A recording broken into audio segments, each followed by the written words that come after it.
Hi, and welcome to another episode of Food for Thinking Jehovah's Witnesses. The Jehovah's Witnesses say that they are the only ones who teach the truth revealed by Jehovah. If that's true, then why does the Watchtower's teachings keep changing? They explain this by saying that the light gets brighter.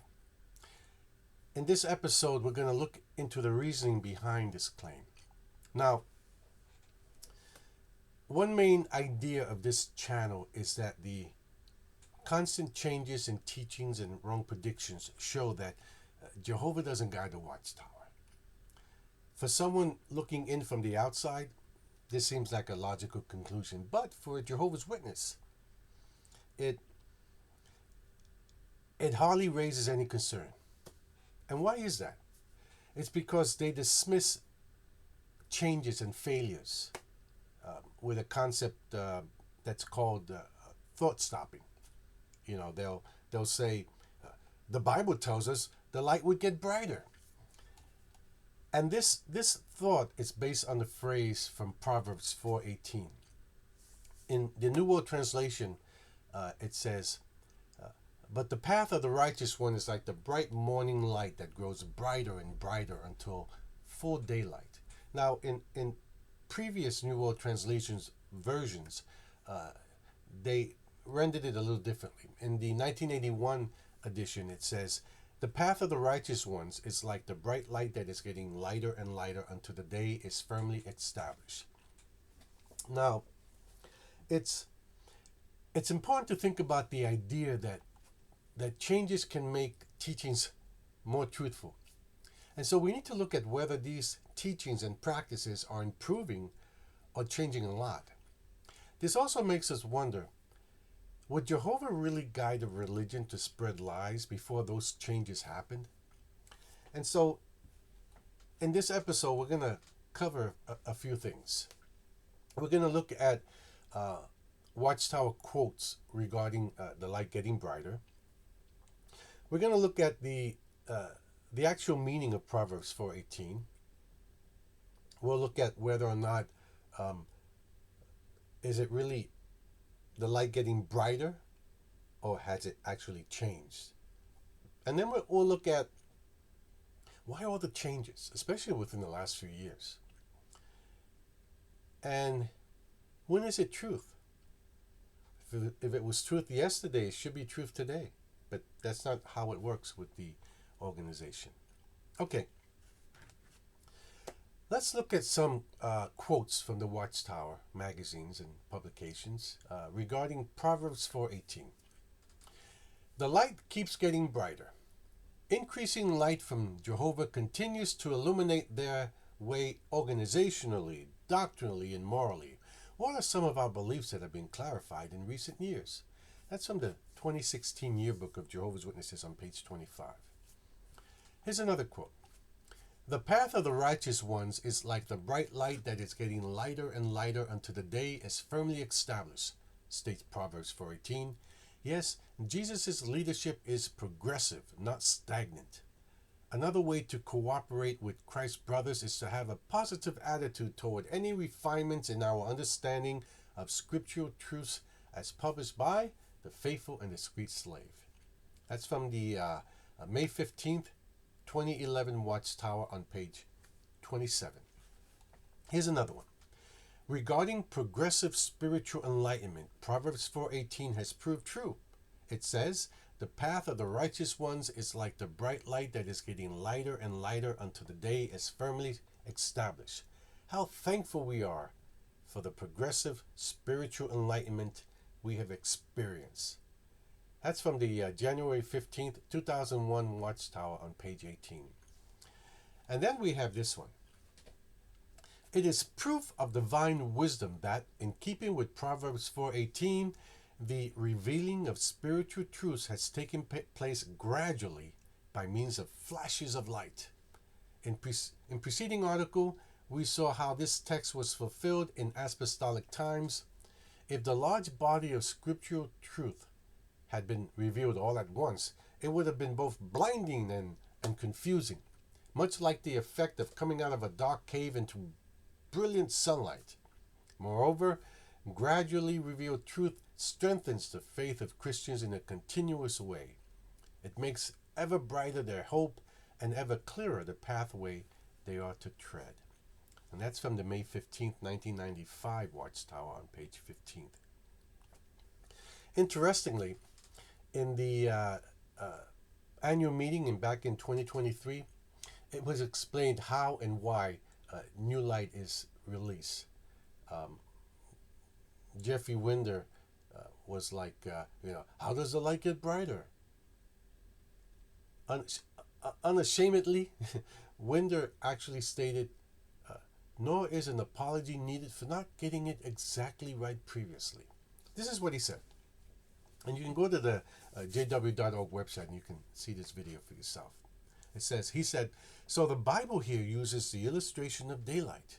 And what does that teach us? Well, the Watchtower said, these words aptly apply to the way in which Jehovah reveals his purpose to his people gradually. But even still, it is released and made known at a pace that we can absorb, that we can handle, and that we can use. Well, knowing this, then we are not embarrassed about adjustments that are made, nor is an apology needed for not getting it exactly right previously. So, they attribute new light, new understanding to Jehovah God. And then when they change it, they blame Jehovah? I don't know. The Watchtower explains that the word light in Proverbs 4 means their own doctrinal understanding. But they do this just to justify changing their teachings. So anytime they need to make some kind of adjustments or complete change, they use this verse. For many years, people have seen Proverbs 4 as talking about behavior, which is clear when you read the whole chapter in context. In verse 18, or around verse 18, I should say, it says, the wicked do not sleep unless they do badness. The way of the wicked ones is like the gloom. They have not known at what they keep stumbling. Listen to the discipline of a father. Keep my commandments. Safeguard your heart. One source that I looked up describes it this way. This verse contrasts the path of the wicked with the path of the righteous, described earlier as shining brighter and brighter. The deep darkness symbolizes moral and spiritual blindness.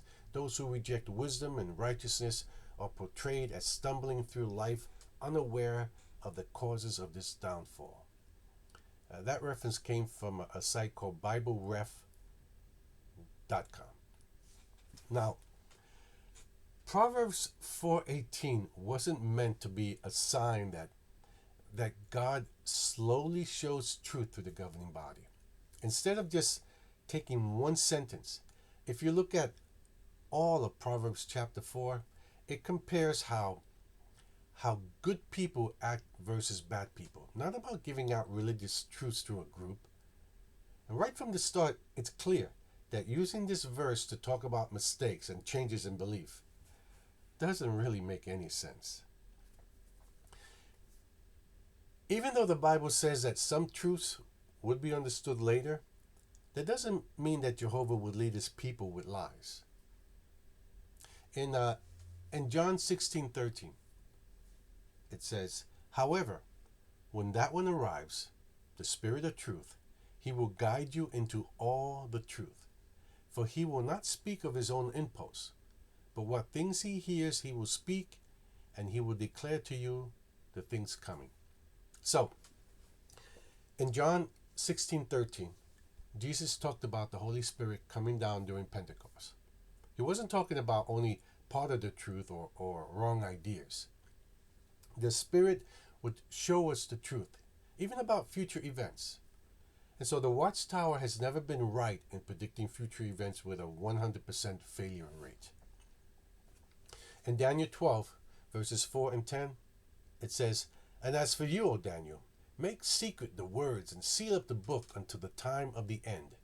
Many will rove about, and the true knowledge will become abundant. Many will cleanse themselves and whiten themselves, and will be refined. And the wicked ones will certainly act wickedly, and no wicked ones at all will understand, but the ones having insight will understand. And so, while Daniel didn't understand what he wrote, he didn't make false interpretations. The society's interpretations of Daniel has changed constantly, with explanations that were applied to the 1800s, now applied to the 1900s, and then now into the 2000s. And despite this, the organization insists that God only enlightens them to interpret these scriptures accurately. So ask yourself, does truth change? Instead of saying that teachings will become clearer or different, the Bible cautions against anyone who spreads false teachings. 1 John 4:1. Beloved ones, do not believe every inspired expression, but test the inspired expressions to see whether they originate with God, because many false prophets have gone forth into the world. Galatians 1:8 and 9. But even though we, or an angel from heaven, should preach to you a gospel contrary to that which we have preached to you, let him be accursed, as we have said before. So I say again now, if any man is preaching to you a gospel contrary to that which you received, let him be accursed. Now, Proverbs 4 doesn't predict Watchtower teachings. But let's think about the possibility that this passage hints at how God slowly shows truth to his people as the end times approach. This idea doesn't fit with Watchtower's history because their teachings haven't just improved, they've actually changed. Think about whether the change mentioned is truly about doctrinal light becoming brighter. Imagine being a witness parent of a child who needs a kidney transplant back in 1970.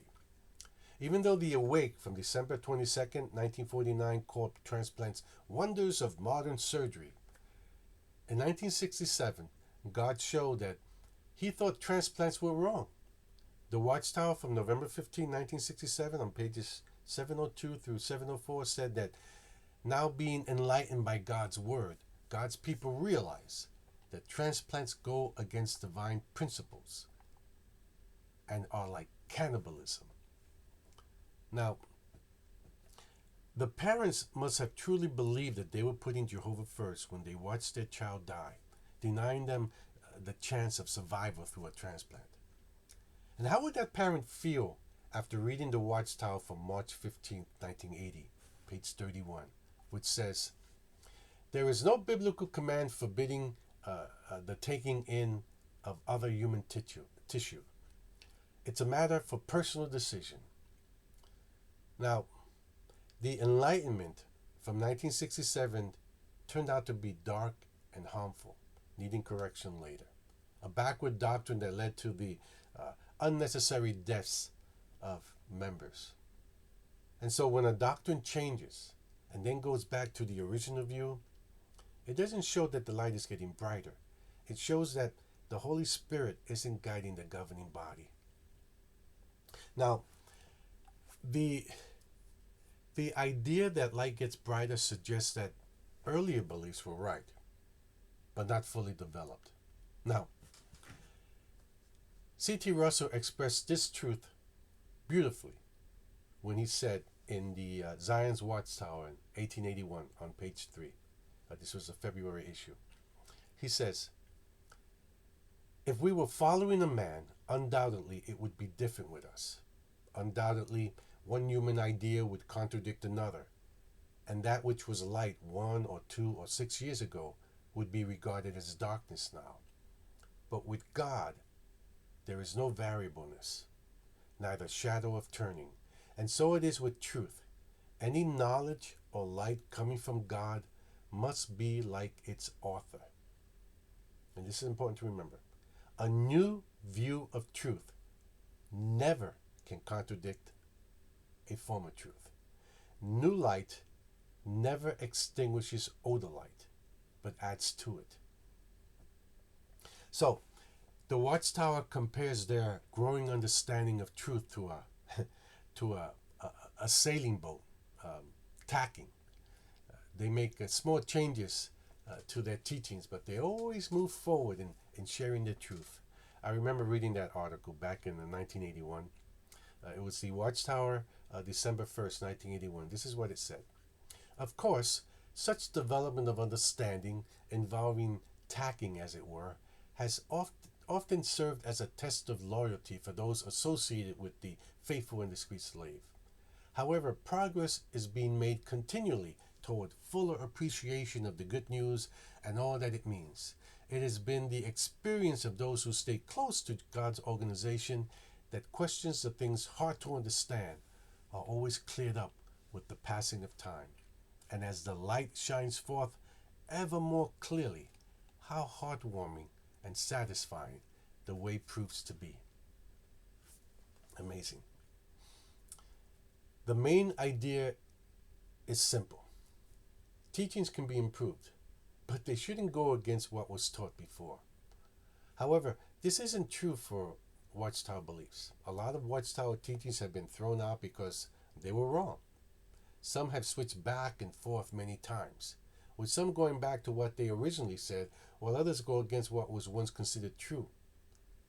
And often it seems like Watchtower beliefs weren't made clearer, but instead became even more confusing.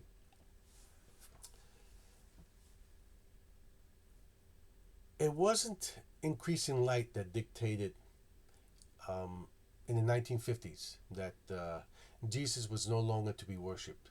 It was a fundamental teaching that was, or currently is, wrong. It wasn't increasing light that dictated, the failed date prophecies. How about the superior authorities were governments? Then it was God. Then it went back to the governments. These weren't clarifications. These were, let's call them what they were, wrong teachings. Even more obvious are when a change is made and then flip-flops back and forth around the original teaching. This includes, all different changes to what the generation means, or how we understand the prophecies in Daniel and Revelation. How many wrong teachings did God allow to become part of the Bible canon? Now compare that with how many wrong teachings are contained within the Watchtower over less than 150 years. Ongoing reversal of doctrine can only dictate God is not involved in these new flashes of light that later turn out to be falsehoods. Yet the Watchtower leadership claim these changes are from Jehovah and they're not to be questioned. In the Examining the Scriptures Daily, published in 2013 on page 17, it says this: how do you react when Jehovah, the source of spiritual enlightenment, sheds light on the deep things of God found in the Bible? We have an excellent example in the Apostle Peter's reaction when Jesus told his listeners the words of today's text.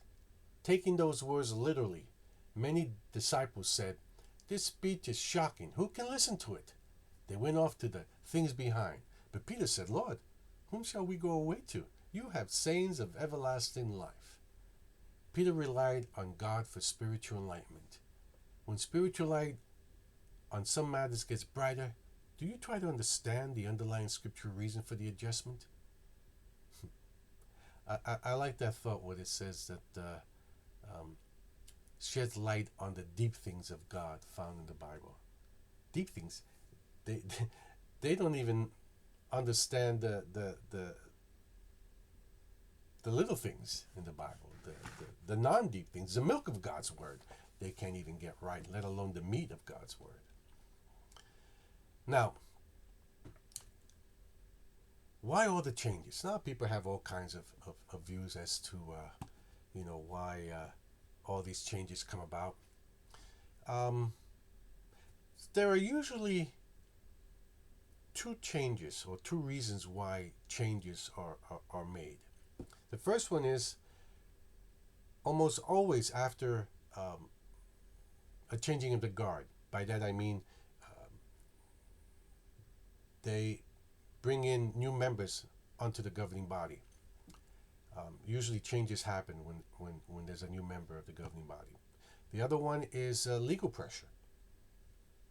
And we can see what's happening around the world, in Australia and other places where the society has had to make changes because of the government's going after them for various reasons. Child abuse cases, the shunning policies and things of that nature. So, let's look at the governing body changes. So, as the makeup of the governing body changes, so does their collective ideas regarding doctrine and practices. In with the new, out with the old.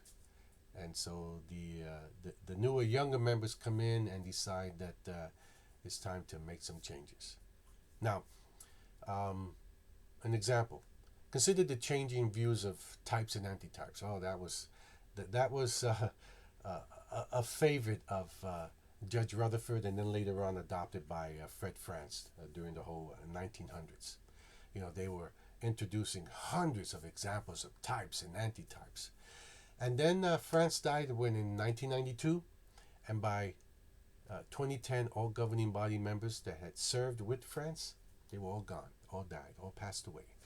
So, in 2015, the number of types and antitypes were, for the most part, greatly reduced. In the questions from readers, it said, in the past, our publications often mentioned types and antitypes, but in recent years, they have seldom done so. Why is that? Many years ago, our publications stated that such faithful men and women as Deborah, Elihu, Jephthah, Job, Rahab, and Rebecca, as well as many others, were really types or shadows of either the anointed or the great crowd.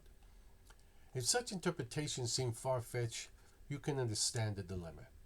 Humans cannot know which Bible accounts are shadows of things to come and which are not.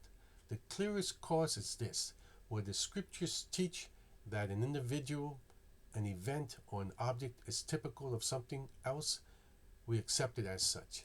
Otherwise, we ought to be reluctant to assign an antitypical application to a certain person or accounts if there is no specific scriptural basis for doing so. And that was from the March 2015 Watchtower Study Edition on page 17. Now, think about what happened within the 3-year period between 2023 through 2025. One member of the governing body was taken out, and 4 new members were added. And what happened? There were a lot of changes. In January 2023 announcement, 2 new governing body members, Gage Flegel and Jeffrey Winder. In February 2023 announcement, Anthony Morris III was removed from the governing body. In October of 2023, at the annual meeting, reporting of hours spent preaching no longer required. In December of that same year of 2023, this was the governing body update number 8. Beards were now permitted. In March 2024, governing body update number 2, ties are no longer mandatory in meetings and preaching, and women, the sisters, were allowed to wear pants. In March also of 2024, the term disfellowship was changed to simply removed. And disfellowshipped or removed individuals could be spoken to at the Kingdom Home. In October 2024 at the annual meeting, it was stated that people in the world can repent at the last minute during the Great Tribulation and be saved. Also at the annual meeting in 2024, two new governing body members were introduced. Jody Jedel or Jedeli or whatever, and Jacob Rumpf. I like that name, Rumpf. All right, and then in January of 2025,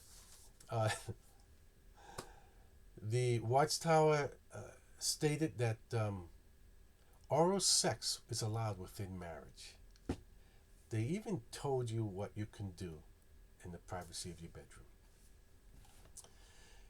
In May 2025, the governing body update number 3, the committee members from age 80 and older are being asked to voluntarily resign.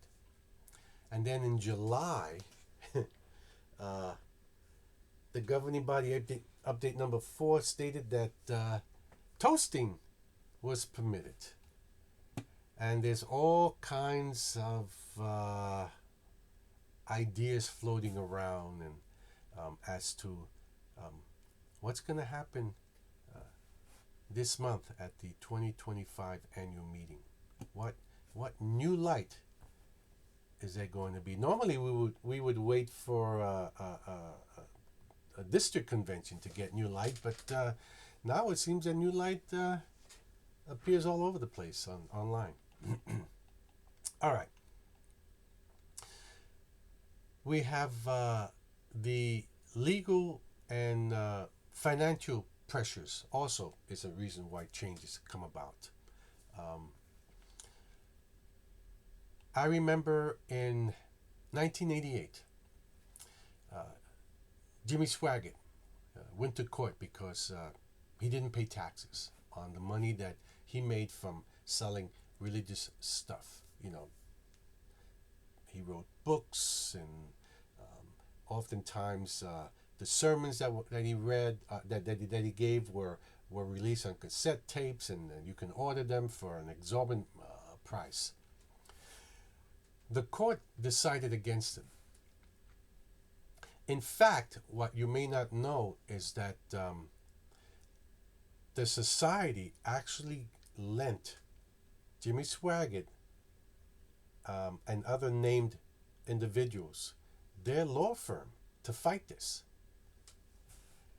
And when they saw that this was going to be a losing battle, 6 months prior to when the decision came down against him, that the society told the Jehovah's Witnesses to stop selling magazines while they were witnessing and to just ask for donations instead, because donations are tax deductible.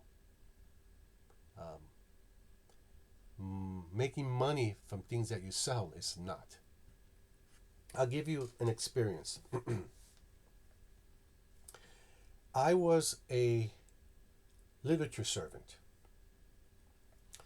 and once a month I would go down to Brooklyn Bethel. At the time I was living in Jersey City, New Jersey. And once a month, we would place the orders. We would drive down to Brooklyn Bethel. We would hand the individual the sheet that had everything that we were ordering for the congregation, magazines, books, whatever. And then it was kind of fun to watch them do it. Kind of like when you went to the bank, when you went to the drive-through, and you would take out that little plastic thing and you put your deposit, and then it would shoot up through this chute back to the teller. Well, that's what the society used back then. So we would give it to the person behind the counter. They would look at it. They would put it in this little plastic thing. They put it in this tube, and they would shoot out to wherever where the packing department was, where all the books were. And then they would go and grab all the books. And then you would just sit and wait. And they would call out your congregation number. So it was important to know what your congregation number was. And then you would go to the counter and you would say, yeah, I'm congregation 16592, whatever. And they would say, okay, wait right there. And then they would bring the boxes over to you. And then you would load them onto your vehicle. I would head back to the Kingdom Hall and load up the books. Inside the box was an invoice. And that invoice was then given to the treasurer, and the treasurer would eventually write out a check and mail it back to the society. I remember um, going in to make my order, and a little further away there was actually a bookstore in the office at Bethel, and people who would visit could go in there and pick up literature. And it was fun because you would go there. You can all the books were laid out, and you would go with a little one of those little shopping carts or baskets, and then you would pick your literature, and then you would go up to the counter, and they would pull them out, and the prices were on them, and they would ring it up, and then you would pay them or write out a check. And one of the last times I went there, that whole bookstore was boarded up because they were preparing uh, for this injunction for the government to come down on Jimmy Swaggart and any religious organization that was making money selling goods. And so it was still the same. You would go to Bethel, hand them your order. They would fill the order, call out your congregation number. You would go out, you pick up your order, you go back to the hall, open up the boxes. There was still an invoice in the box, but there was no dollar amount. There was nothing. It was just an invoice of what you had ordered, and if anything was not there and on back order. So I remember, a couple of months. It might have been 2 or 3 months. We had an elders meeting and go in, and we were told that the presiding overseer said, I have a letter to read to you guys. And the letter basically said that I don't have the amount exactly read, so I'll just kind of make it up. The letter said that in the last 3 months, your congregation has ordered $2,000 worth of literature, and we've only received $500 in contributions. You owe us $1,500. And I remember speaking up and saying, the literature is free. How do we owe them anything? If this is all the congregation can give, then what's the big deal? I mean, And so attached to that letter was another letter that was to be read to the congregation. And so during the service talk, presiding overseer goes up on the stage and, he says, I have a special letter to be read to the congregation. And the letter basically said that, about all the wonderful work that the society is doing all over the world, and all the new kingdom halls they're building, and all the branches that they're expanding and doing. He goes, and so he goes up there with a straight face, tells the congregation, he says, and because of the wonderful work that the Jehovah's organization is doing, the congregation has decided that we're going to make a donation to the worldwide work of $1,500 to the society. The society got their money, even though the literature was supposedly for free. So that was when my eyes were kind of open. I was like, oh, this is wild. Let's look at some other things. The pressures that they get from government entities. In 1996, believe it or not, the Watchtower began permitting military service to achieve legal recognition in Bulgaria. So if you live in Bulgaria, you can do military service. They also stopped disfellowshipping Jehovah's Witnesses who refuse blood transfusions, viewing it as voluntary disassociation. So we're not going to disfellowship you, but if you take blood, we'll just take that as a sign that you no longer want to be associated with us. In the late 1990s, because of constant legal pressure, many parts of blood were allowed for Jehovah's Witnesses to use in transfusions. even though it doesn't really make sense, since these parts come from blood, which the Watchtower says shouldn't be kept. Who knows? Norway. In 2022, Norway took away the legal recognition and state fundings from Jehovah's Witnesses because of their practice of disfellowshipping and shunning.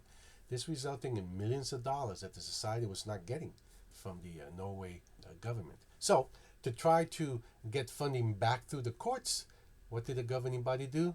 They decided to stop using the word disfellowshipping and instead use the term removed. They also allowed people who were removed to be talked to at the Kingdom Hall. So, these are some of the tactics that the society uses. Now, this idea can be used for any Christian faith that is like the Jehovah's Witnesses, including groups like Christadelphians, if you've never heard of them.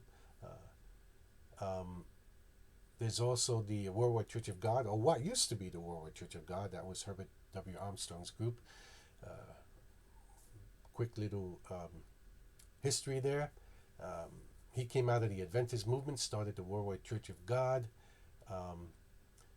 They published the Plain Truth magazine. He had the World Tomorrow television program.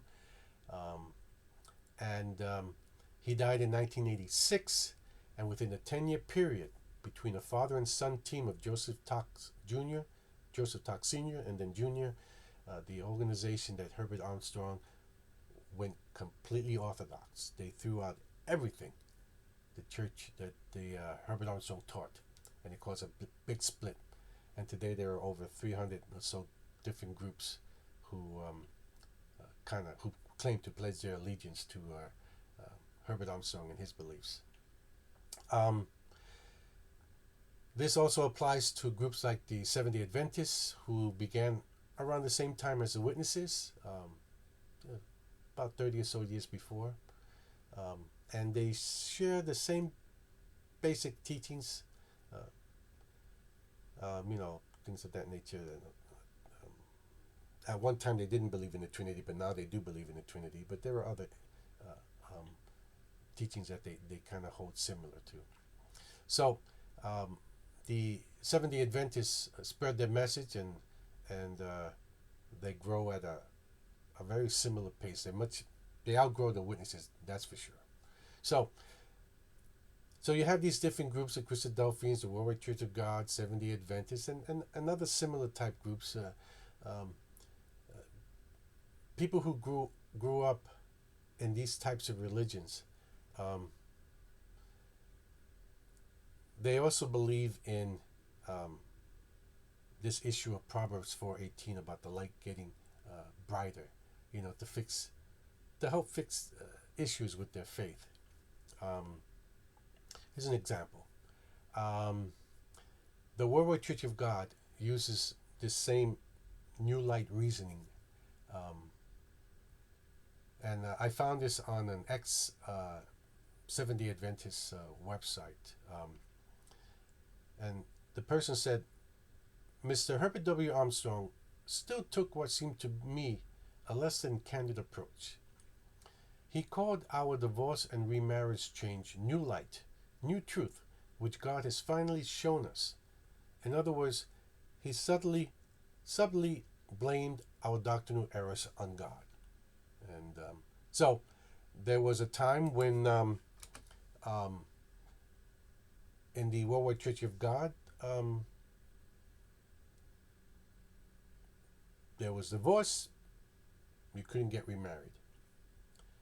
But that was later changed to show that you can get divorced and you can get remarried. And they attributed that to New Light. We have the Mormons, the Church of Jesus Christ of Latter-day Saints. They feel the same way. There was a Mormon who switched to being a Jehovah's Witness. Found it funny that one of his reasons was, he says, He said, and this is quoted in the Watchtower of February 1st, 2013, on page 19. He says, I dug deeper into the teachings of my faith and also consulted with responsible Mormon church leaders.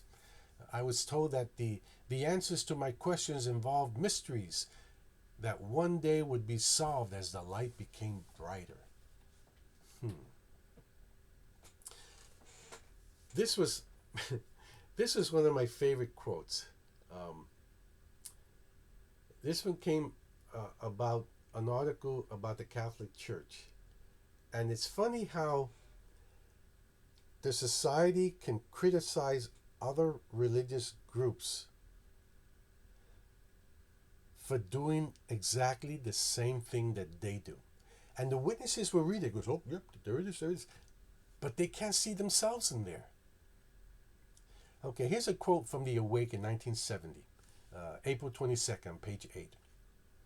It was regarding the Catholic Church making some changes in how they do things.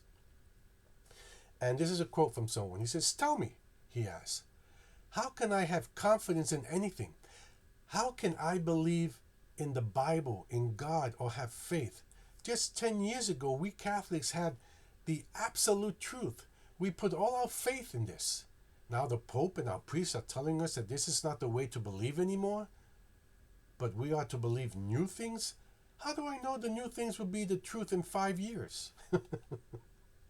Isn't that how it is with the witnesses today? Truth today, error tomorrow. New understanding, new adjustments, new light. Interestingly, the origin of new light is actually apostasy. When someone, whether it's the governing body, a member of the writing team, or a reader's question, disagrees with the truth from the Watchtower and offers a different perspective, it often leads to conflict. Usually, this different perspective isn't accepted, and the person who supports it might even be called an apostate. However, sometimes an idea that starts as apostasy can eventually become accepted as doctrine and is referred to as new light. And this leads to the conclusion that either the old teaching was incorrect or the new teaching might be wrong, but in either case, the Watchtower has been teaching apostasy. So, if I'm a Jehovah's Witness and I say the members, the people who lived during the time of Sodom and Gomorrah who were destroyed during that fire and brimstone that God let it rain upon them, and I say they're coming back in the kingdom, and the society says no, later on they're not coming back, they're dead forever. Well, that would mean that the old view was wrong. But if I continue to believe that, I will be considered an apostate because I'm not going along with what the society currently teaches. So what happens if then the society goes back to that original view that the inhabitants of Sodom and Gomorrah will have a resurrection? They're going back to an old teaching which they considered apostasy. It really doesn't it really doesn't make any sense. One might think that if Jehovah wants his organization to be better than all the others, why did he take so long to show important truths? The Watchtower really values itself and its spiritual guidance. Okay. They say Jehovah is the source of spiritual light. Even though the world is in deep darkness, the true God keeps shining light on his people. The increasing light from Jehovah helps guide his people. It makes them better in their organization, beliefs, and morals. That's February 15th, Watchtower, 2006. The article was called Walking in the Path of Increasing Light. And this article is interesting, especially in what it leaves out. For example, while it says the teachings on superior authorities was correctly revealed in 1962, it doesn't mention that it was actually going back to a teaching that was right at first, but had been wrongly changed by Rutherford in 1929. So, while the article mentions that the 1945 decision against blood transfusions was influenced by the use of blood during World War II, it doesn't really explain why it took so long to reach this decision. The modern method of blood transfusions was developed in 1960. So why did it take until 1945 to ban them? If using blood is considered wrong, why did it take until 1927 for the leaders to tell people not to eat it, nearly 50 years after the Watchtower began publishing? Smoking was labeled a disfellowshipping offense in 1973, but it's always been harmful to your health. Groups were formed to discourage smoking as early as the 1900s. Scientists found a connection to lung cancer in the 1930s. Smoking was considered wrong because it was linked to spiritism, which means it should have been seen as wrong from the start of the religion. But God shouldn't have taken 100 years to make this clear. The most important question is, if only the governing body is part of the faithful and discreet slave, why did they wait until 2012 to share this truth? Before 2012, it was said that Jehovah had given truth through the slave class since the time of Jesus, which included the whole group of 144,000. And after that, it was only the governing body from 1919 onward. Surely, Jehovah could have revealed his source of truth and light correctly as soon as it became clear in 1919. Jehovah hasn't needed more than 100 years to make Watchtower doctrine right. The new ideas, especially when they contradict each other, come from new governing body members pushing their own views. So,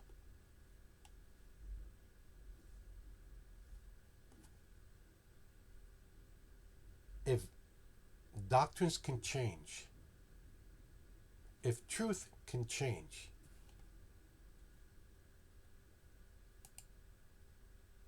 was it ever really the truth to begin with? That's something to think about. So, if you enjoyed this presentation, please hit the like button. Be sure to subscribe, as many new videos, presentations will come up on various topics. If you have a topic you'd like to have